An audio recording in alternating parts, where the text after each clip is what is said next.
Corona મહામારીને લીધે આ વખતે 31 ડિસેમ્બરની ઉજવણી પર પોલીસે પ્રતિબંધ લગાવ્યો છે અને આદેશ કર્યા છે કે કોરોના સંકટને પગલે તેમજ કર્ફ્યુને લીધે રાતના 9 વાગ્યા પછી નવા વર્ષની ઉજવણી નહીં કરી શકાય। તે ઉપરાંત કોઈ પણ ઉજવણી કરશે તો તેમની સામે કડક કાર્યવાહી પણ કરાશે। ત્યારે આવો જાણીએ સુરતીવાસીઓનું શું કહેવું છે। કોરોનાનું સંક્રમણ વધતા સરકાર એક પછી એક મોટા નિર્ણયો લઈ રહી છે। ત્યારે આજે અમદાવાદ પોલીસ કમિશનરે એક જાહેરનામું બહાર પાડ્યું છે કે 31ની ઉજવણી પર પ્રતિબંધ મૂકવું જોઈએ। આપણી વચ્ચે સુરતના યંગસ્ટર્સ ઉપસ્થિત છે, એમની જોડે વાત કરવાનો પ્રયત્ન કરીએ કે શું કેવું છે એમનું, 31 ઉજવણી કરવી જોઈએ કે નહીં કરવી જોઈએ।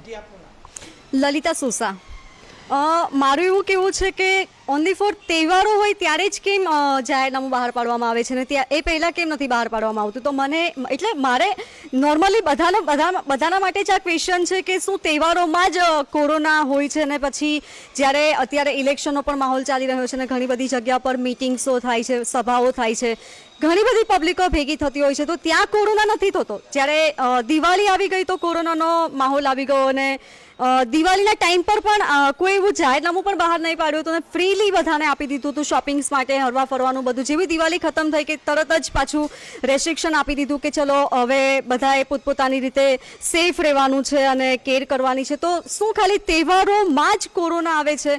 એટલે મારું ખુદનું એવું કહેવું છે કે ના, 31માં સેલિબ્રેશન થવું જોઈએ। આપનું શું કહેવું છે કે સુરતમાં પ્રતિબંધ લાવવું જોઈએ કે નહીં લાવવું જોઈએ 31ની ઉજવણીમાં? ફર્સ્ટ ઓફ ઓલ તો હું એમ કહેવા માંગીશ કે 22 માર્ચ 2020 એ ભારતના ઇતિહાસ માટે એક કાળો દિવસ કહી શકાય છે। કેમ કે ત્યારથી લઈને આ દિવસ સુધી સરકારે જે પણ પોલિસીસ ભારતની અંદર કે દરેક સ્ટેટની અંદર અપ્લાય કરી છે એ દરેક પોલિસીનું ઇમ્પ્લિમેન્ટેશન પ્રોપર રીતે થયું નથી।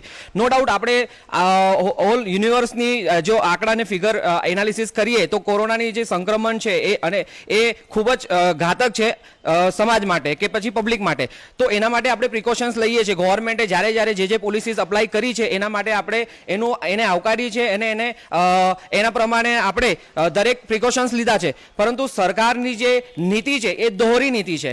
સરકારનું જે સ્ટેન્ડ છે એ ક્લિયર નથી। કેમ કે સરકાર જ્યારે ઇલેક્શન્સ હોય તો કોઈ પણ જાતના રિસ્ટ્રિક્શન્સ હોતા નથી, જ્યારે કોઈ પણ જાતની સભાઓને સરઘસ કાઢવા હોય તો કોઈ પણ જાતના રિસ્ટ્રિક્શન્સ હોતા નથી। પરંતુ ભારત એ તહેવારોનો દેશ છે અને ફેસ્ટિવલ્સ અહીંયા ઉજવાય છે, એ જ આપણું કલ્ચર છે। તો પ્રિકોશન્સ લઈને પણ બધી વસ્તુ કરી શકાય છે। જો નિયમ પબ્લિક માટે હોય તો એ જ નિયમ નેતાઓ અને રાજનેતાઓ માટે પણ હોય।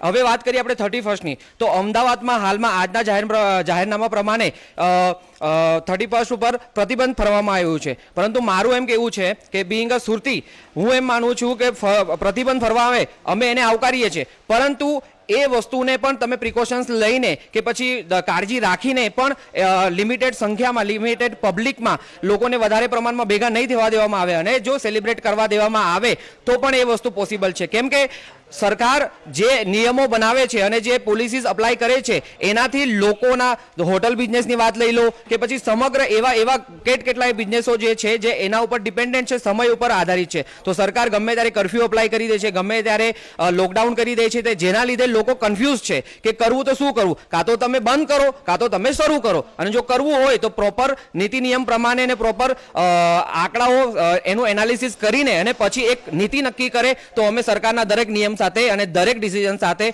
જ છીએ।